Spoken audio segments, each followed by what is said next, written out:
Oi, gente! Que bom estar com vocês aqui mais uma vez no Quinta de Luz Digital. Que bom que a gente pode estar aqui conversando, trocando um pouquinho, tendo esse espaço de partilha. Nesse tempo que a gente ainda está tão distante fisicamente, a gente tem essa conexão e pode ficar pertinho um pouquinho, né? Refletindo, pensando sobre a doutrina espírita, sobre o amor, sobre as lições que o mundo oferece pra gente a todo tempo. Hoje, eu, Júlia, mais uma dos tantos e tantas trabalhadoras que compõem essa casa de caridade, de amor, de instrução, de afeto e de propagação da doutrina espírita, me coloco aqui à disposição para a gente conversar um pouquinho sobre o silêncio. Conversar sobre o silêncio. Falar sobre o silêncio. Falar talvez sobre aquilo que não se fala, sobre o não dito, sobre esse mistério que tantas vezes coloca a gente em situações de temor, de dúvida, de angústia, simplesmente porque a gente não consegue se aproximar dele com naturalidade. A gente teme às vezes a solidão, a gente teme às vezes o desamparo, a gente teme às vezes o não entendimento ou não reconhecimento das nossas emoções. Então eu tô aqui para, junto com vocês, a gente tentar olhar uma outra vertente disso tudo. Entender como o silêncio pode ser consolador, como pode ser confortante, como pode ser acolhedor. Basta que a gente encontre uma forma saudável de nos relacionarmos com ele. Será que a gente pode falar desse jeito? Acho que sim. Vamos ver como isso se desdobra, né, na nossa conversa de hoje. Quando a gente pensa sobre o Evangelho de Jesus Cristo, sobre as palavras de amor que foram difundidas, a gente vê muito essa história de uma pregação de uma mensagem de bem. Né? Então, saiam e divulguem o Evangelho. Né? Saiam por aí, construam a minha igreja e construam a minha obra. Enfim, as interpretações são múltiplas. E no Evangelho segundo o Espiritismo, no capítulo 24, não coloquem a candeia debaixo do alqueire, tem uma parte que eu acho que pode ajudar a gente no começo da nossa conversa de hoje. Eu vou ler para vocês, são 2 parágrafos, e aí a gente vai conversar um pouquinho. Olha só. Sempre é muito considerado entre os homens aquele que tem coragem de manifestar sua própria opinião. Existe um grande mérito em enfrentar os perigos, as perseguições, as contradições e até mesmo as simples ironias a que se expõe todo aquele que não teme confessar abertamente suas ideias, que quase sempre não são as da maioria. Aqui, como em tudo, o mérito está na razão direta dos resultados conseguidos perante uma determinada situação. Sempre existe fraqueza em recuar diante das dificuldades de defender sua opinião, mas há casos em que isso se constitui uma covardia tão grande quanto a de fugir da luta no momento do combate. Jesus, em sua doutrina, condena essa covardia ao dizer que, se alguém se envergonhar de suas palavras, desse também ele se envergonhará, que renegará aquele que o tiver renegado, e que reconhecerá diante do Pai, que está nos céus, aquele que o reconhecer diante dos homens. Em outras palavras, aqueles que tiverem medo de se confessar discípulos da verdade não são dignos de entrar no reino da verdade. Perderão, assim, o benefício de sua fé, pois é uma fé egoísta que eles guardam para si mesmos. Escondem essa fé com medo dos prejuízos que ela possa lhes acarretar nesse mundo, ao passo que eles colocam a verdade acima de seus interesses materiais e proclamam abertamente, trabalham ao mesmo tempo pelo seu próprio futuro e pelo dos outros. Então a gente entende que isso está no Evangelho segundo o Espiritismo, acabei de dizer para vocês, né? A gente entende que desde muito cedo a construção de uma ideia, a construção de um pensamento foi pautado pela fala, foi pautado pela propagação dessa ideia, pelo espalhamento dessa ideia. E a gente entende que precisa fazer isso quase que a todo custo. Quando a gente lê essa história aí, né, quando a gente lê esse trecho do Evangelho, a gente fica pensando, eu preciso sair por aí, divulgar, eu preciso ter coragem para impor a minha crença. Hora nenhuma. A gente pode tomar as palavras de Jesus como sendo palavras impositivas, palavras de ordem, no sentido de ou faça isso ou você está fazendo errado. Muito pelo contrário, a primeira ordem ou o primeiro desejo, A primeira instrução de Jesus é sempre amai, né? Amai ao próximo como a ti mesmo. Respeita a crença do outro. Ama o outro e oferece para ele a possibilidade de reflexão. E quantas vezes isso pode ser oferecido através do silêncio? Não é o silêncio que se nega um posicionamento, mas é um silêncio ativo, um silêncio de escuta ativa e presente. Um silêncio que é capaz de oferecer para o outro um espaço de desvelamento, de acolhimento, de descoberta. Lança para o outro a possibilidade de se questionar a si mesmo. De dizer, eita, olha só, fulaninho está me escutando, está validando o que eu estou dizendo. Isso que eu coloco tem uma certa importância para ele. Ele vai escutar ou ela vai escutar. Então eu também necessariamente preciso me escutar. E ao me escutar, eu descubro um monte de caminhos novos dentro de mim. O silêncio é transformador porque eles nos colocam em contato com vazios que às vezes a gente não acessa. O mundo hoje é cheio de informação, é cheio de estímulo, cheio de barulho, cheio de ruído. Aqueles ruídos que interferem quando a gente está mudando a estação do rádio e a gente ainda não chegou na estação certa e fica check, check, check, fazendo aquela zoadinha. A gente se incomoda. Os ruídos atrapalham a nossa escuta, mas é também a partir deles que a gente vai treinando o nosso ouvido, treinando a nossa mente, para que a gente possa se preparar para a mensagem verdadeira que quer se revelar para a gente. E para cada um, essa mensagem se revela de um jeito diferente. Se a gente pega o livro da Gênese, não estou falando nem a Gênese sobre a Gênese segundo o Espiritismo, estou falando da Gênese da Bíblia mesmo. E a gente pega o Evangelho de João, tem aquela parte que é bem importante que fala: no princípio era o verbo, antes de qualquer coisa era o verbo, e o verbo era tudo. Eu acho que é algo assim.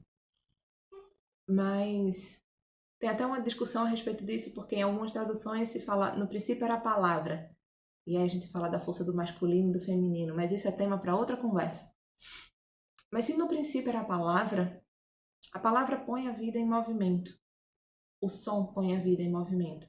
Mas antes de tudo isso, antes da palavra, existe a inteligência primeira, que aí sim, na Gênese segundo o Espiritismo se revela lá logo no comecinho, quando fala o que é Deus. Quando a gente começa a entender que um efeito não pode existir sem uma causa primeira. E que se a gente habita esse mundo tão cheio de coisa, que a gente habita esse mundo tão cheio de beleza, tão cheio de encanto, tão cheio de potência, isso não pode vir do nada. Isso vem de uma inteligência primeira, de uma inteligência anterior, de uma inteligência suprema. Mas, assim como o significado e o entendimento da palavra, Deus não precisa ser palavra, não precisa ser verbo. Porque Deus não se revela em si. Deus não simplesmente se mostra. É isso. Ele não se mostra, ele se revela nos acontecimentos. Ele se revela nos fenômenos. E aí eu não estou falando dos fenômenos dos prodígios mediúnicos, por exemplo, ou dos milagres, ou das grandes fantasias, enfim. Nada desse tipo. É na potência de uma cachoeira, é na beleza de uma floresta, é na condição transformadora da existência humana que vai se adaptando, se renovando, e de todos os outros seres da natureza. A inteligência para pôr em prática, para pôr em movimento o que existe no mundo concreto, começou e se fez palavra, e se fez verbo, e se fez ação a partir do silêncio. Por isso é tão importante a gente acessar esse silêncio também dentro da gente. Por isso é tão importante a gente não temer escutar os nossos próprios barulhos. Quando eu era pequena, os meus pais liam para mim um livrinho, eu agora não lembro nem o autor ou a autora, mas chamava Barulhinhos do Silêncio. E quando eu fui convidada a fazer esse vídeo, só me lembrei desse livro, não consegui encontrá-lo para ler aqui para vocês algum trechinho dele. Mas fala de uma criança que estava com medo de dormir porque ficava escutando barulhos. E aí, aos pouquinhos, os pais vão mostrando a ela que aquele barulho que ela tinha medo era a torneira pingando, ou era o vento batendo na planta, ou era o chuveiro que estava fazendo uma zoada estranha, ou qualquer coisa assim dentro de casa. Os nossos silêncios revelam pra gente também os nossos barulhos. Os nossos silêncios revelam para onde a gente deve direcionar o nosso olhar sensível e cuidar. Às vezes os nossos silêncios gritam para que a gente possa escutar as nossas dores. A gente tem trabalhado muito, a gente tem se autoexigido muito, a gente tem adoecido muito em todos os sentidos. A gente ainda está vivendo uma pandemia da Covid-19 que ainda está assolando muita gente de uma forma, né, de um jeito preocupante. Mas a gente precisa dar conta também de parar um pouco e serenar. Joana de Ângeles fala sobre isso no livro Jesus e a Atualidade, quando ela fala sobre a importância do repouso. Ela diz o seguinte: igualmente, ela está falando aí sobre proporcionar uma reflexão, como isso é importante. Ela diz: meditar no próprio lar, orar, buscando sintonia com as nascentes do pensamento superior, confraternizar com os sofredores, confortando-os e ajudando-os. Asserenar-se, escutando melodias de profundo conteúdo emocional, são recursos valiosos e técnicas de repouso que podem ser aplicadas em qualquer lugar, nas horas possíveis. Basta entrar no quarto, fechar a porta e conversar com Deus, conforme ensinou Jesus ao referir-se à técnica da oração. O quarto é o mundo íntimo e a porta é o acesso ao exterior. Nesse lugar silencioso, ouvirás a Deus.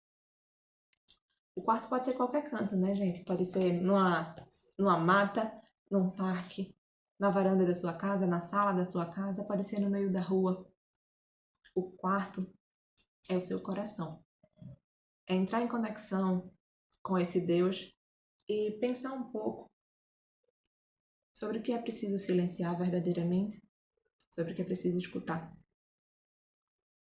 A gente não precisa ter tanto medo do silêncio simplesmente porque a gente acha que ele pode ser uma reverberação, um reflexo da nossa solidão. Viver só, experimentar a solidão, é também uma das características humanas. Em outros vídeos aqui a gente já falou como a gente revela e como a gente experimenta a nossa humanidade na relação com o outro. E isso é um dos fatos mais verdadeiros para mim. Mas para estar com o outro, é preciso também que a gente saiba ser só. Sem romantizações, sem precisar ficar elocubrando ou pensando ou criando teorias a respeito de, sei lá, solidão e solitude, das diferenças como isso se apresenta na nossa vida. Existem diferentes interpretações semânticas aí. Existem diferentes interpretações de sentido mesmo. Mas olha só, se a gente para para pensar, quando a gente diz assim, antes de estar com alguém, é preciso que você esteja bem na sua própria companhia, isso não parece um pouco doido? Conversar consigo mesmo. É bom às vezes falar sozinho, né? A gente fala umas besteiras, a gente ri, mas a gente fica pensando em estar consigo mesmo, fazer companhia para si mesmo, né? Nesse termo. Você precisa ser uma boa companhia para si mesmo. Não acho que seja necessariamente assim, não, né?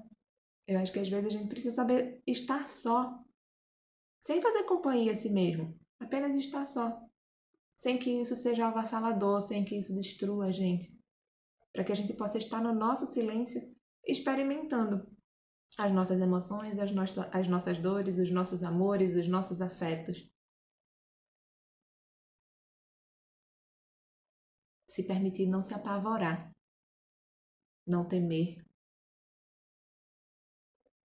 não deixar que a dor se transforme em sofrimento, mas ao contrário, utilizar do silêncio como instrumento para nosso amadurecimento, para o nosso crescimento, para que a gente possa se entender cada vez melhor. O silêncio é também uma linguagem. E a gente precisa ser cuidadoso e respeitoso com ele, assim como a gente precisa ser cuidadoso e respeitoso com as palavras. O grande psicanalista Jacques Lacan, ele tem uma frase que eu acho muito legal e que se tornou meio que um clichê psicanalítico, que ele diz assim: você sabe o que você fala, mas você jamais vai saber o que o outro escuta. De fato, a gente sabe o que a gente emite, o que a gente transmite, mas como o outro recebe é mistério profundo do inconsciente, do ser, da alma do outro. Por isso a gente precisa ter tanto cuidado. Por isso que é importante que a gente saiba o que a gente deseja comunicar e que a gente sinta aquilo na nossa alma também, no nosso coração. Porque aí a gente vai emitir e transmitir com verdade.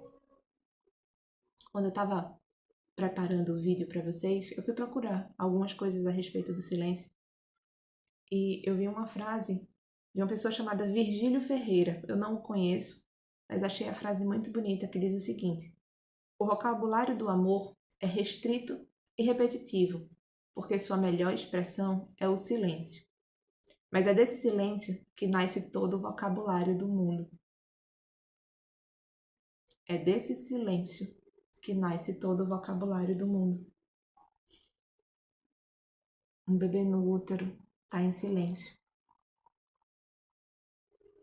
Uma pessoa dormindo está em silêncio. Alguém meditando está em silêncio. Talvez os maiores momentos de conexão com a gente mesmo a gente encontre nos momentos de silêncio.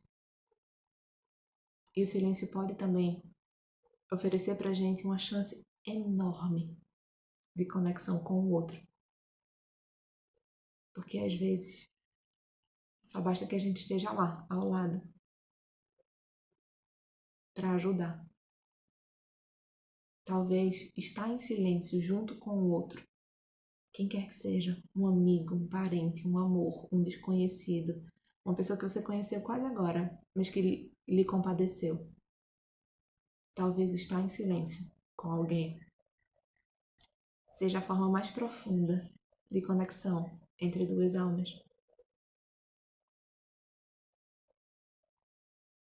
Como é importante a gente poder parar, como é importante a gente poder respirar, a gente poder serenar o nosso coração, a nossa mente e nos permitirmos estar em silêncio e esperarmos a surpresa que o silêncio nos revela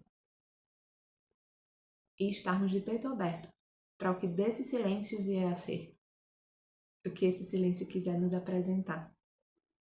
Os mares de monstros ou as planícies enormes a correr ou o céu cheio de nuvens belas para a gente flutuar ou um rio calmo para a gente navegar. Enfim, o que o silêncio propuser. Para que aí depois a gente possa também estar em festas com barulho, com sons, com música, com a vibração interna mais pulsante, mais enérgica. Mas para que a gente possa estar em todos os ambientes, ou em quaisquer ambientes, com presença ativa, é preciso que a gente saiba construir o nosso limite interno. E isso muitas vezes vem a partir desse silêncio. É um exercício quase que diário. De às vezes, mesmo no meio de um grupo de trabalho, mesmo no meio de uma reunião, a gente parar e silenciar, se escutar. Vamos fazer um teste? Eu vou me colocar à disposição aqui agora para ficar alguns poucos instantinhos em silêncio com você.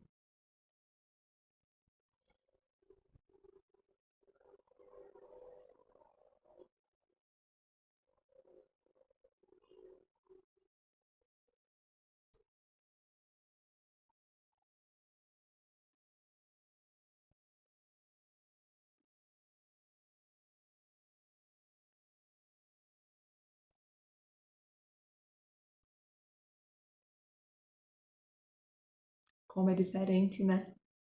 Como é engraçado.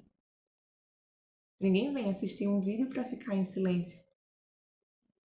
E eu também não vou ficar aqui um tempão em silêncio com vocês. Afinal de contas, esse é um momento que é teu. Mas compartilha teu silêncio com outras pessoas queridas. Experimenta o teu silêncio consigo próprio. Permite desabrochar esse silêncio interno que pode te revelar tantos vocabulários e tantos sons bonitos também. Para a gente finalizar o vídeo de hoje, eu vou ler para vocês um poema de uma pessoa muito querida a mim. O nome dele é Carlos Brito e ele é um psicólogo aqui de Recife. E ele escreveu um livro chamado Solidão Essencial Ainda. E esse poema que eu vou ler chama A Solidão do Trovão. E diz assim: a solidão pode ser uma experiência de quietude. Ela traz sons e suspiros que não são escutados sem sua presença. Ela carrega vozes da alma, sentidos verdadeiros de dentro de nós. Sons que são desveladores de nossos silêncios. A solidão é uma metamorfose de uma paz interior. Acredito que poucos se deixem levar pelas suas sutilezas. Temem, talvez, a melancolia necessária de continuar sendo um talvez. Temem se ver revelar o sentimento mais puro do ser. A solidão é o início de tudo, da vida, dos aconteceres, e estará sempre nos momentos dos fins. Hoje, contemplo e convoco esse contato indescritível. Hoje, pleno de silêncios, admiro e me vejo apaixonado pelos meus calares. Hoje, sou solidão. Hoje, meus silêncios têm voz de trovão. Que vocês possam se conectar com seus silêncios, escutá-los, respeitá-los, acolhê-los e dar voz a cada um deles, para que assim vocês possam dar voz a si mesmos e fazer desse mundo um lugar melhor para você, para quem está ao seu redor, que você possa habitar em si e no mundo de uma maneira mais serena, de uma maneira a cada dia mais feliz, mesmo com tantos desafios. Que sejam vozes de trovão que façam ressoar por aí os silêncios. Mais uma vez e sempre um prazer estar aqui com vocês. Continuem conectados e ligados nas nossas redes sociais, nos vídeos que a gente prepara. Lancem dúvidas, perguntas, sugiram temas. É assim que a gente também constrói o que falar. Com o meu carinho e mais uma vez o meu silêncio, eu me despeço de vocês. Obrigada.